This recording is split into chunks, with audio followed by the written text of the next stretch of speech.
Everyone, real quick video here. Now I know I'm a bit late on the UCS AT-AT leaks that have occurred on Tuesday. Now I did want to take a little bit of time because after the first few leaks dropped, I was kind of hesitant to make a video right away because not only were there going to be a ton of videos out, but I wanted to check to make sure that there weren't any more leaks.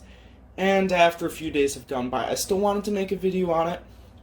So I want to start off with this small little image here where we have all the characters. Now we have four snow troopers.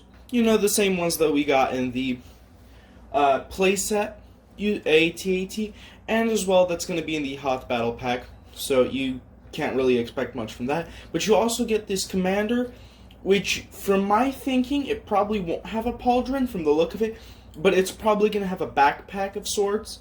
So I think we can expect that from that. And then we got the two AT-AT drivers.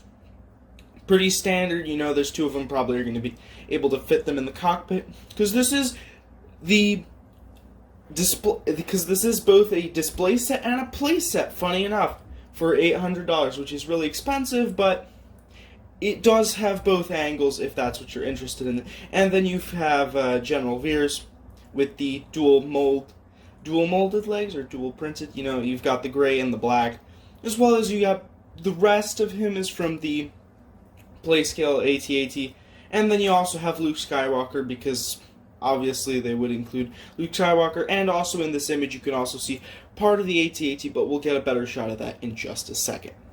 This next image gives us a more in-depth look at the physical body, with part of the legs being also included, but they're mostly cut off with part of the front of the box. But you know, at least from my angle here, I can see that we are getting a bit of red over in the cockpit, and I do know that the turrets, or at least the lower head turrets, will be able to move forward and back, which is a great feature because that's, you know, it's dealing with the repercussions of actually just firing a cannon of that size, that caliber. And it also has the side turrets, which look really nice, gotta say. You know, I'm actually really impressed with how they got the side head turrets to look, because I think they look great. You know, you've got that bit of shielding that's there, and you've also got great proportions, which I'm sure are going to be able to swivel, so you have a bit more just displayability there. Now, the main body of the thing looks really good. It's got a lot of detail. It looks very similar to the Playscale version, just with less studs in the middle cavity, and also the side cavities have a bit more studs. And I think I really like that because it's, you know, you got this healthy mix of studs and plates, which I think really goes a long way because you still get that Lego feel while also not being entirely just studs on top, which is, you know, pretty nice. And then also from the look of it, the legs, can't really tell from this image, but it looks like there is going to be some tiling. It's really difficult to see, but the legs also look really well done. The inside of the legs is where I'm kind of getting this confused vibe a bit, if I'm being honest. I'm not too sure. I probably want to wait for more images for that, but honestly, if you're looking for yourself, this is just fantastic. What else can I really say about it? Last image here is of the back of the box, where we see more of that swiveling action over on the right side, where you have the swiveling of the head. You know, you've got the motion of the turrets, you've got the plaque almost with a bit of, you know, it looks almost like a snow speeder there, because I'm looking at the bottom right corner, and it looks like you can kind of have some action there with a bit of a strainer or something. I'm not too sure. It also goes on the bottom of the plaque, so not too sure. We're probably going to have to look for some more in-depth images on that. Then we've got some scenes on Hoth which show the AT-AT. We've got one in motion, we've got one with Luke, we've got one where it's just the head, and then one we've got an interior shot, which is very nice.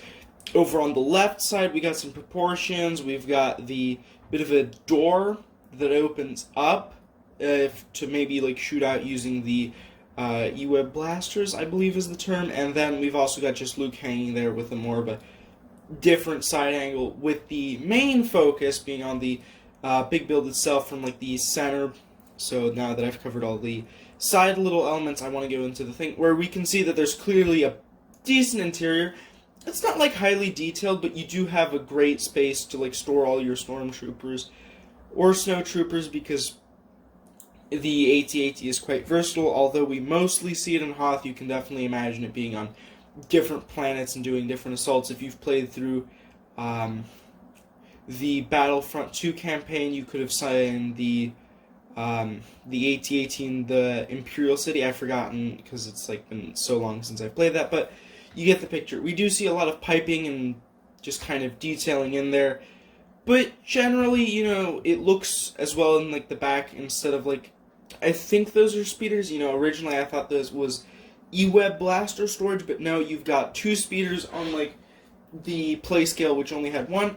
Makes sense that you'd have two. It looks like they're the same design, at least from what I can tell. And then you've got one E-Web blaster in kind of like the bottom middle there, and then some more chairs over in the front, with the head of the AT-AT having a space for the pilots and then General Veers, which is very nice. I think that this comes together. It looks like there's going to be plating that you can just take off to access the interior. It's not going to be flip up where, like the Playscale AT-AT, I keep going back to that. I probably should make a review on that just to clarify things for the people that haven't seen the Playscale UCS, Playscale AT-AT, not UCS AT-AT. But overall, I'm really excited for this set. Even though I'm not going to be able to purchase it in the slightest, but you know, just like the excitement in seeing that this is actually just like an incredible display set. Like honestly, if there was a UCS set that's in the $800 range, I would say this is probably my favorite. Now, there are only two, but I'm going to include the Star Destroyer in this. I like the Falcon. I think the Falcon is nice, and I do think that the Star Destroyer is also very nice. But I think this is my favorite out of the three. I just think that this one is fantastic, and I haven't even seen the full thing in all of its glory, like unpacked or anything. But I think that this is definitely going to be. I do feel like the minifigures, although it's really great that we're getting 9, I don't know how much I approve of the selection. Like, I don't know. Maybe I'm just like was expecting more. Then again, this was originally supposed to be 6 minifigs, and now we got 9, and I'm a bit all over the place, if I'm gonna be honest. Like, I think the build's great, but I feel like something in the minifig department is just not sitting with me. I don't know what it is, but you know, maybe it'll come to me eventually. But that's the 3 pictures so far. We might get more eventually, but you know, who knows? Things might go our way, or we might see the thing released any day now, which is going to be great. So I hope you enjoyed. See you next time. Bye.